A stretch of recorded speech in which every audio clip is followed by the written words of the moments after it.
Okay, I'm going to go ahead and get us started. Thank you for coming, especially on this oddly snowy Thursday before spring break. Spring break? This is the last in sort of our new format of special guest lectures for this series.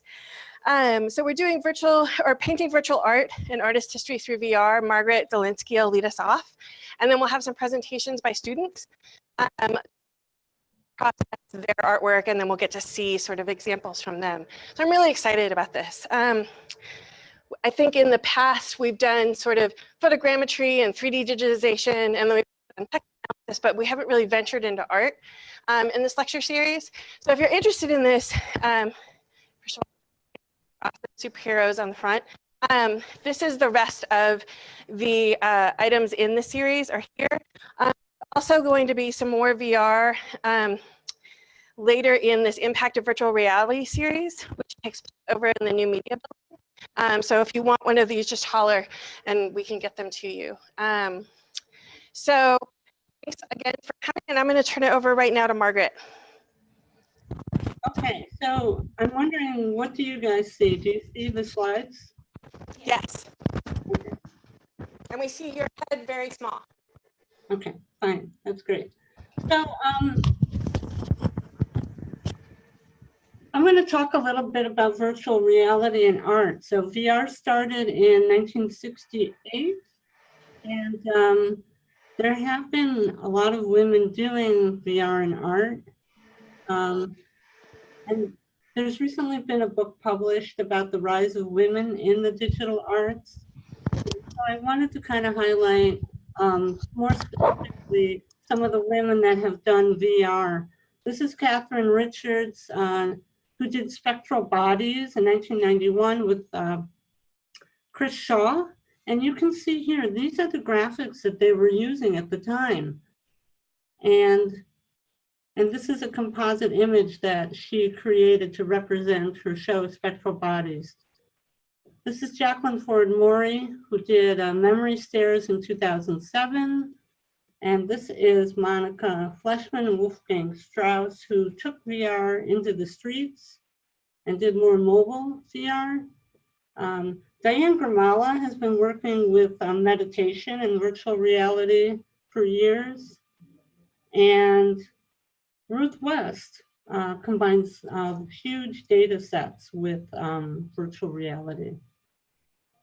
So I wanted to talk a little bit about what I do here at Indiana University. This is an image of the cave. I'm interested in immersive virtual reality that uses large projection screens and a theatrical type of display. And this was actually the display that we had here in Bloomington in the late 90s. And this is one of the pieces that I created called Blue Windowpane. And I'm really interested in how these virtual characters are looking back at us when we're inside virtual reality. A lot of my, a lot of my imagery comes from drawing and painting. I do a lot of sketching and a lot of drawing, and I turn those drawings into paintings. And a lot of my paintings include portraits and kind of psychic dilemmas that people are in. So you can see here, there's on the top to the right is a person waking up from their dreams. And on the left, you can see this kind of gathering of people in this forest where they're trying to contemplate whether this seed wants to take the little seed next to it and kind of grow into this other being, sort of like the other ones. So, and on the bottom here is a painting called Crowd Scene Invoked by Neurotransmitter 711. It talks about the different types of personalities we have depending on who we're with and where we are. So I take these drawings and I also not only make virtual reality works, but I created a sound installation with the Advanced Visualization Lab and took some of these drawings and created wire sculpture and rapid prototype models that are embedded with Arduino. And when you go up to the sculpture, you talk to it, it records your voice, synthesizes it, and plays it back to you. So you're kind of in conversation with these characters. I also embed the images into live leaves by manipulating chloroplast movement. And I've done this with the Advanced Visualization Lab in the Department of Biology. So what I'm interested in is taking these images, and you can see the paintings in the middle of this screen, and then on the left you see computer graphic representations of those images, and on the right you can see an actual hard sculpture done with rapid prototyping. So I'm really interested in how people portray themselves and how our bodies become parts of that expression. So situating the body within immersive theater is really important to me, and having conversation with the characters in my paintings. So I created the soft sculpture that represents one of the faces within the environment. And by embedding a joystick inside, or a Game Boy kind of gaming device inside the soft head sculpture, you would point the head towards the screen and manipulate its eyes in order to navigate through the environment. So you're in effect kind of having a conversation with the characters in the virtual reality. So because I was doing so much with projection screens, we went on to, I've done quite a few operas at IU with the IU School of Jacobs, the IU Jacobs School of Music, and also with the American Opera Theater. I've worked with the director there on a few different productions.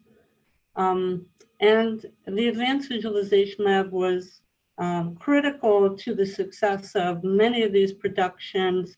And I worked with them on creating an interaction between the actors and the screen, so that the screens actually became another character within the theatrical presentation. More recently, I've been working with a robotic system that does stereographic photography, and I've been producing these large 360-degree kind of ultra high resolution spherical images, and then processing them. And this image here actually produces high resolution images, and right now we're looking at a video which is navigating through the virtual environment, and you can see how it allows this high resolution capture. And I also teach here at IU. One of the classes I teach is a 3D computer graphics VR class. And I really wanted to share some of the work in that class by inviting you to see some of the students and their work. So I believe that they are there now.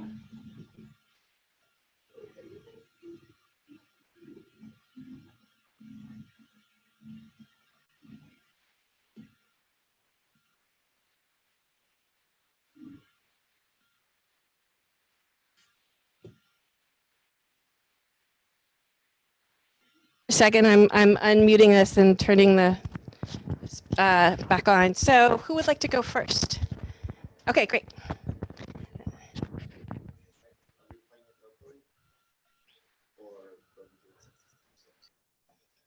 So you can, I would play it locally and then share your screen, right? Does that seem like a? Well, this one. Mm-hmm. Yep. Yeah, so, and then.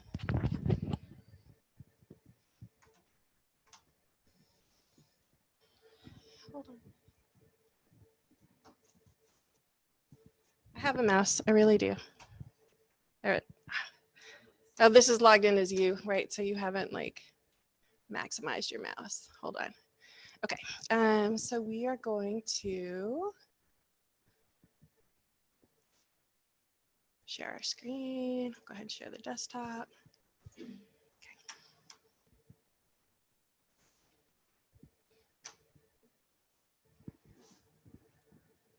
Okay. There you go. Phone thing. Hi, my name is Deborah Page. I took Margaret's VR class last semester, and I am currently in the School of Informatics and Computing and Engineering. They keep changing the name, with a minor in graphic arts. So this is some of my past work. Some common themes of a lot of the stuff I do is it tends to be really structural, really graphic, and I try to infuse some element of whimsy into it. The lower left-hand poster, the ship is named after a 1982 movie ship called the Scarlet Pimpernel, right? It's a good show. Is the Scarlet Pimpernel go back earlier than that as well? Yeah, it was originally a novel, a terrible novel, but neither here nor there. The robot I designed for a friend's album cover, and it mixes a lot of like more historical armor elements. The face is made up of the word face. The gun was a school assignment I had where we were designing objects for characters from Guardians of the Galaxy. That enormous gun is for Rocket Raccoon. So there tends to be a little bit of the absurd in the overly stilted structural stuff that I tend to produce. So when I was developing my concept for the final in Margaret's VR class, and I came across this quote, I get asked why Apple's customers are so loyal. It's not because they belong to the Church of Mac. That's ridiculous, by Steve Jobs. I knew that I had to respond. And so I made a very graphic cathedral to the computer that I spent weeks and weeks and months worshiping in front of, making this damn set. So I'd like to kind of go through how I approach my attitudes and approaches towards art, especially in the context of VR. So there are some common myths that I have to constantly dispel in my own brain when I'm working. The first being that this should be a spontaneous process. It should just come to me. The music should descend. It should be very quick and natural. The second is that there needs to be passion and emotion in every iota of my pieces, that I constantly have to be at 10 emotionally in order to be a valid artist. That it's inspired, that the muses just descend, the waters part, and art just should happen. It should be easy and natural. And finally, that I'm naturally gifted in some way. I hear this all the time, that I must have a natural talent for it. Oh, you have an affinity for this stuff. And it's really hard to kind of get over that in your own brain, that this is something that just you're inclined towards. So the realities that I've encountered are that art is planned. It's really planned. There is pages and pages of notes for this project. I will show you some of them. And it's very meticulous, and you have a 24-step plan to go through in order to get this technology to work, especially in VR, because you're dealing with entirely new software, you're dealing with computer systems, you're dealing with files and folders and all sorts of hierarchies with your data in order to get it all to work together. Second is that it's boring. VR day-to-day kind of sucks. You spend 2 weeks making something, and you finally have this beautiful shiny piece, and you fit it into the environment, and it's full of holes, and it makes your computer glitch, and then everything crashes, and you want to cry, and it sucks. And this project probably encompassed to maybe 300 hours of time. And they were not in this fiery, passionate state because no human could sustain for that stretch of time. Third is that it's studied. This isn't a inspired thing. It's planned, and there are histories of architecture in what I was doing. I needed to look at dozens of different cathedrals to figure out how to simplify it down. I had to look at color theory and audio editing software and all sorts of videos to understand how to use the software. We were using Maya for this program, which is an insanely complicated, very powerful, but insanely complicated and persnickety piece of software. So figuring out how to make it work for me and what my goals were involved tons of YouTube, so much YouTube. And finally, that it's practiced, that there's no natural gift, there's no secret to this. Some people are naturally more inclined. It makes it a little bit easier to them. They have better eye coordination, whatever. But the secret is that I've been doing this for 15 years now. And I've worked with a ton of different software. I've worked with almost every two-dimensional medium that I can get my sticky little fingers on. And it comes down to be an expert in something, you devote 10,000 hours to it. To illustrate some of these points, I have examples of some past work that's very bad. So the object on the left, at least it still has the whimsy. It's an anthropomorphic needle contemplating shoving a thread into its own eye. I thought this was the height of art like a decade ago. It has a shadow. It's amazing. This is more where I'm at now. This was another school assignment where we were given a set of different patterns to work on. This is a tarsier, which is a ridiculous primate. Its eyes are each individually bigger than its brain. It's nature's little gift. So that's the practice. This is where studying comes in. Maya gives you these basic geometric shapes, torus, cubes, planes, a couple of others. And from those, you have to manipulate them and drag them around and texture everything into your entire environment. And with enough study, this is some of the stuff that I was able to create. And this was within a semester. This was within, for the most part, the first half of the semester, because I put the time in and studied really hard, and that never worked. The archway never worked, always glitched. Faces on faces, it was a mess. This is some of the planning that I did. Just we ignore the dozens of sticky notes that are probably recycled by now. These mad scribbles on the left are what I used to build most of the cathedral. It makes sense. It made sense to me at the time. I don't think I could recreate it now. And then that was research into sort of tech companies and the mythos behind them that they create to make you think that their products are exclusive and not only a want, but a need.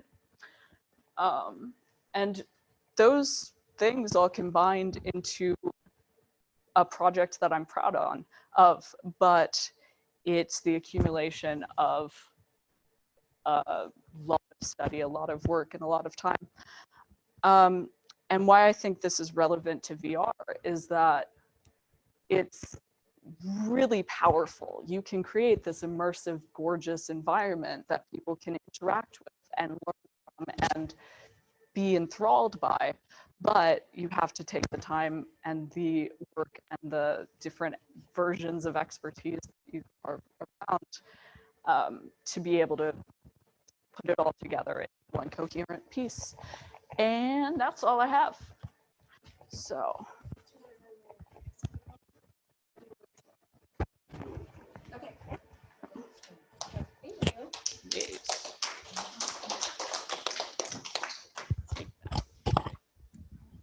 Do I have to hook this up to me? Yeah. Okay. Can I just hold this? I'll just put it in my pocket. Can I pull up my PowerPoint?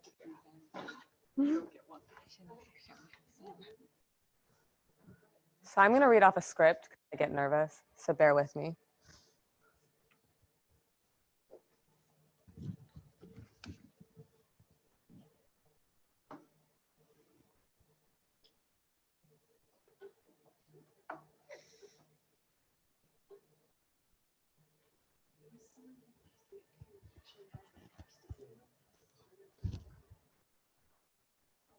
I mean, she doesn't do, she does a pixel one, but she also does, she uses. It's the bottom one. It's the bottom one down there.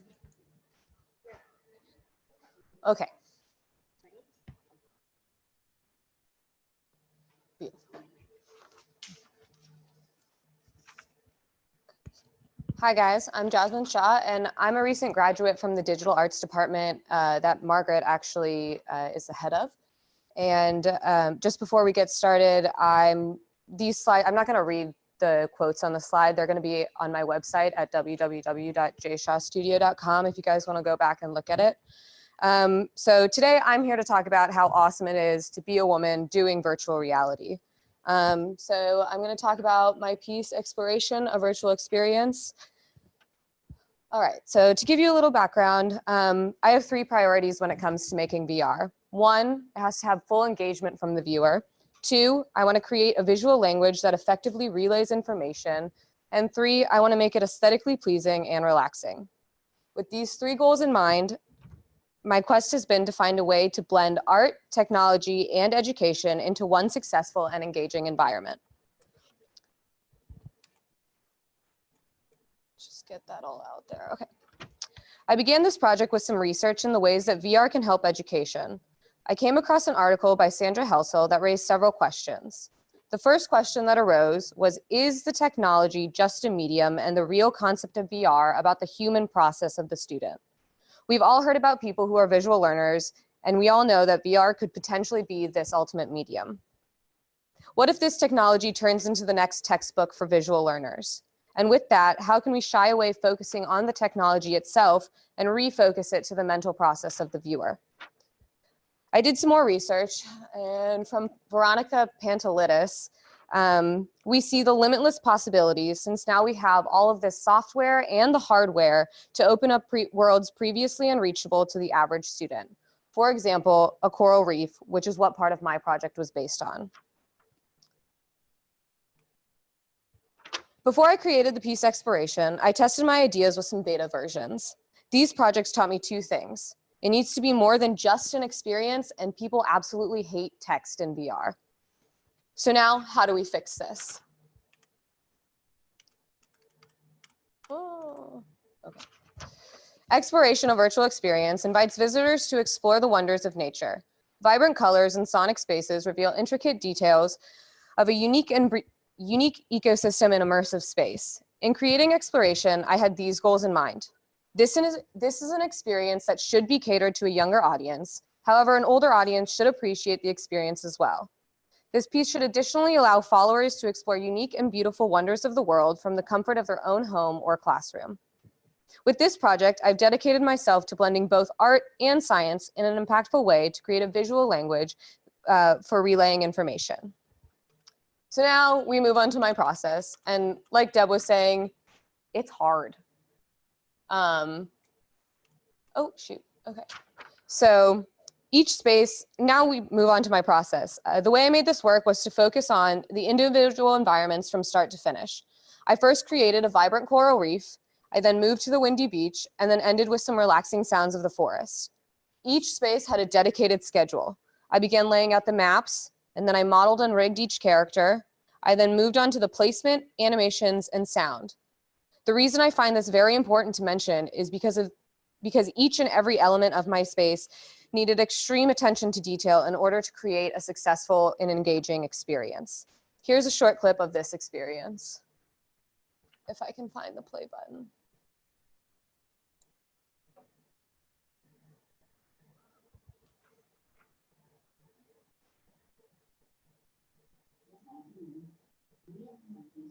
Can't really hear it. So there were these little pearls that you could walk up to and gain facts about the organisms that you were looking at. And they're placed all throughout the world in the forest and in the beach and then into the coral reef.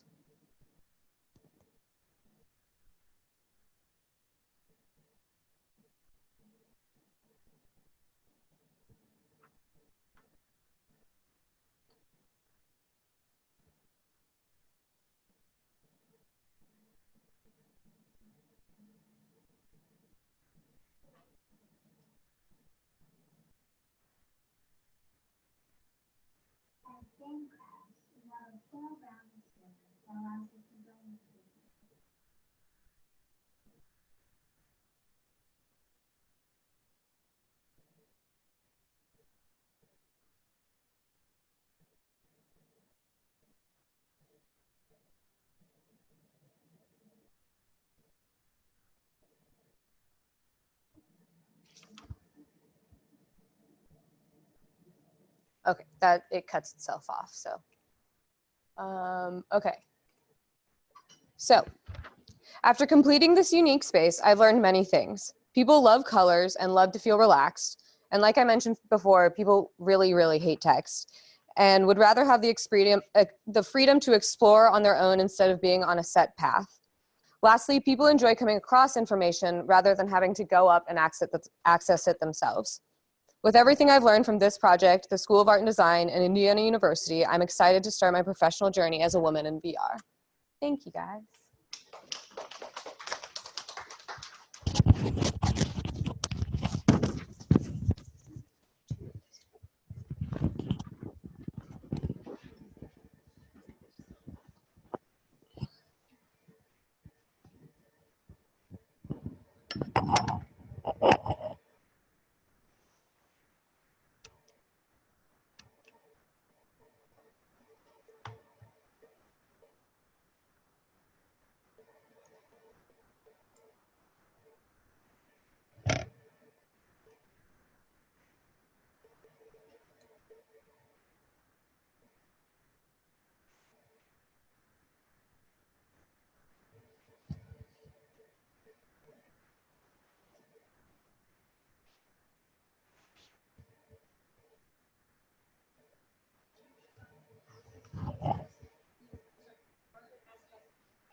That's overwhelming to looking into.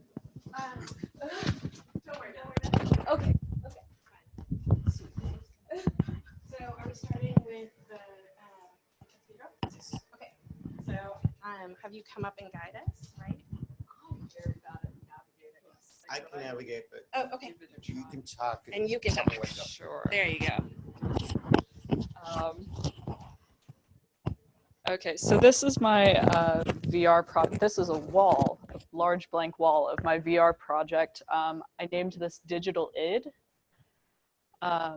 because I wanted to kind of explore our relationship with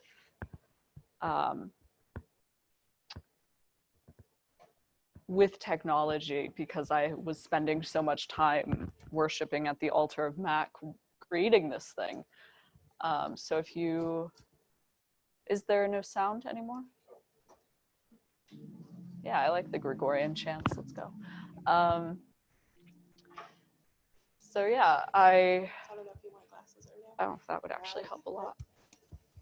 It looks very bad without glasses.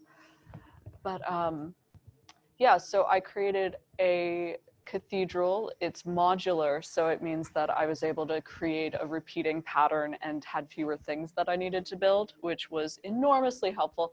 I believe this was still about 7 or 8 individual elements put together. This also, I repeatedly ran into issues where it was using like 98% of my CPU because it's so large, there's so many angles being rendered. So I had to figure out a way to optimize that, which is why there's no texture on any of the buildings. So did you opt for like a modified Gothic. Yeah, simplified, cartoony Gothic, you know, accessible. So if you walk through the screen,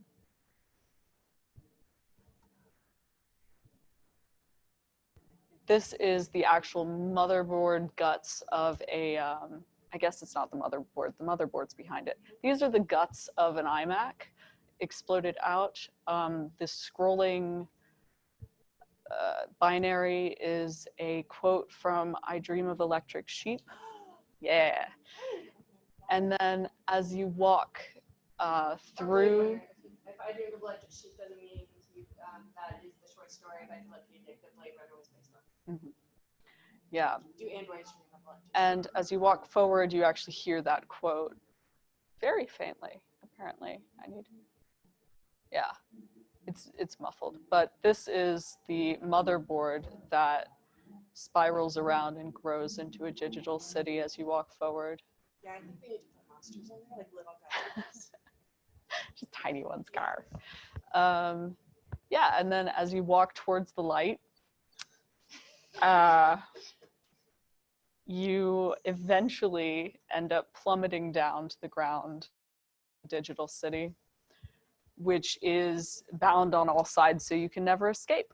Oh, nice. Yeah. Compared to the lighting lens. Yeah. So, and once again, like this was so much asking it to render it on this scale that I ended up simplifying it out a lot. Also, I ran out of time. This was a crazy project. And you're walking on a circuit board as well, which is fun. So what are the solutions for like rendering here? Like, I don't know, for you or for Ed, like, are there beefier computers? Do you render in chunks? Like, how do you? I would say that because I was just learning, this was my first time ever working with any of this software, I probably didn't optimize it as much as I could have, because Jasmine was able to get a lot more out of her work just because she was obviously a lot more experienced with it. But I ran into some issues. But yeah, and this is pretty much it for my project once you get into this area. The water moves. If you go to one of the edges, you can kind of see water lapping around. But other than that. Do you in the audience have questions? Hard no, I can live with that. I was gonna say, I mean, I love the meta of it because the whole point of like do androids dream of electric sheep is literally at the end you don't know who the androids are, right? So it's this question. It's kind of like the Matrix, right? Like you don't know what reality is, and that's all being questioned. So now, if this is like, is this a city or is this like, are we all in cities like this? I don't know. Yeah, the quote I believe is something about. How do we know technology is like, what is technology for? It's not good or evil, but neutral, and it's how we utilize it that's important. So, but yeah, that's my project. I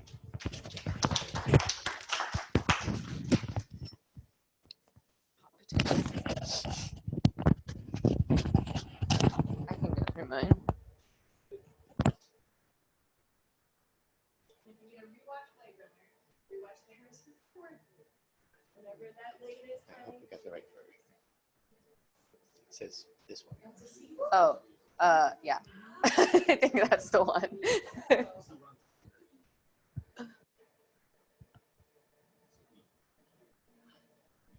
Okay. I don't know if the sound is very loud. Can we turn it up? Use that. This? The roller. Okay, and then how do I tilt? Oh, the two front. Oh, that one works too. Okay. Can I use the, oh no, okay. So this is my piece. We're kind of short in it, and that's fine for now, but. They're what? They're shells. Oh no, that birds. The birds are blue herons. So a lot of my project was, started out with research on a lot of organisms. So I know a lot about random animals now. like blue herons have, we can listen to the fact They look actually. like big blue herons, but since our bones are hollow, they only weigh about 5 pounds. Yeah, impressive. Okay, sorry, this is like, okay, so here's the beach. You can hang out with some sand crabs. I'm not gonna go through all the facts because I don't think it's necessary, but we can kind of explore. We can go talk to some sea lions. Hi guys. But hard to model their shapes. They also were Yeah, so the way my process worked is like I laid out the map first. So there were no animals in the start of my project. And then I went through in Maya, the 3D modeling software, I took pictures, I took reference pictures of them in Maya so I could get correct proportions. And I modeled them out of that. And then after they were modeled, I had to look up videos of how they would move and everything. And I based their skeleton off that. And obviously, like, you can always be learning. So rigging is something that I am still learning and working on, but I'm getting there. I don't know if we can reach this guy, so. Do you guys want to go in the forest or the coral reef? Let's go to the forest because it's harder to get out of the coral reef.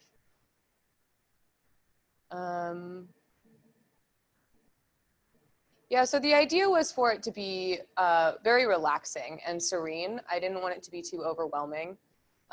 Even though there are a lot of vibrant colors, I still think it's very aesthetically pleasing and interesting to kind of walk through. Sorry guys, I'm bad at this. Yeah, there are some bees up there, I think. Sorry, I'm so bad at this. Okay, there are some bees. There's a bird. I know that Ed and Margaret both told me you tested this with elementary school or middle school age. Well, I actually didn't take the piece to the middle school, but Ed did. And they evidently loved it. So it was a trial of, this kind of material for middle age students. Yeah. Yeah, a lot of fun. And that's kind of the idea a lot of these spaces aren't able to be accessed to a lot of people. Like, not everybody lives in an area with a forest. Not everybody lives in an area with a beach. Not everybody lives in an area with a coral reef. And so that was kind of the idea of like this project, to bring these worlds that are unreachable to the classroom or to your home if you wanted it in your home.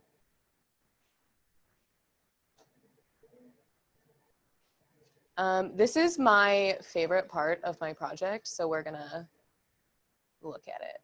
This is an anthill. I don't know if we can reach it, but we can for sure look at it. So it's my anthill. I'm really proud of it. How much work did that take? John, it took a really, really long time, and it was really frustrating because I made a lot of errors, and that's what Deb was mentioning, like documenting your work is something to do, otherwise you make a lot of errors. And I made one single error of placement with an ant, and it took 2 hours to fix. And so it can be frustrating at times, but it's also like well worth it in the end. Okay, let's just go to the coral reef. I'm gonna go really fast, so sorry if you guys are dizzy. Ah.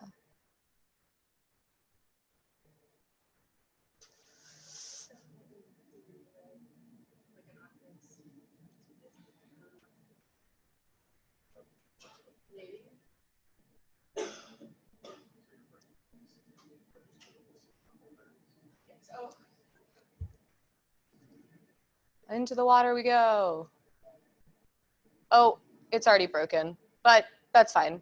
We're gonna walk on the seafloor. Yeah, so you could go within this space and kind of explore.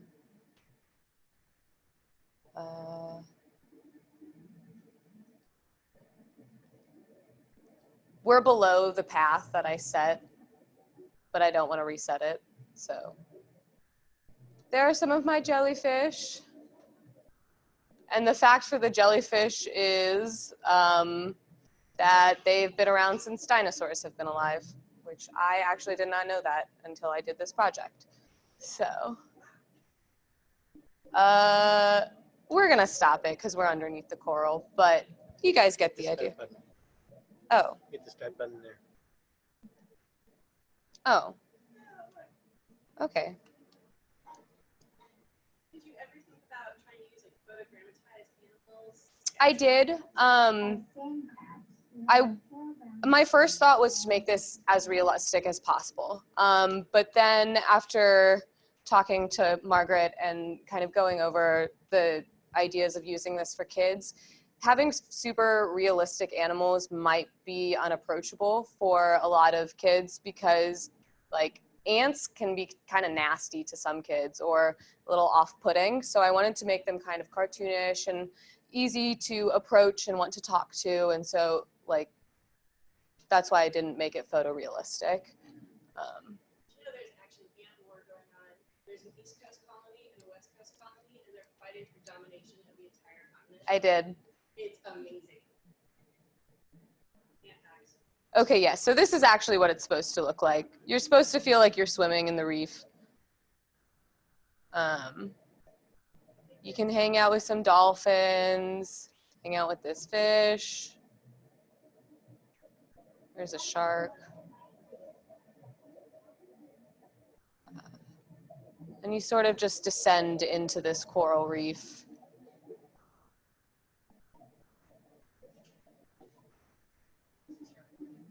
What? Here's my giant clam. Are you planning to add to it, or are you sort of at a standstill right now? Right now I'm in a bit of a standstill because this project took about 1.5 years for me to make and I'm a little burned out. So eventually I want to go back into it and make several worlds that kind of connect together, and they're not just 3 environments. I want to make a ton of different environments. And I also want to go through and redo some of the sounds and animations as I'm learning more and more about VR. Any other questions? No.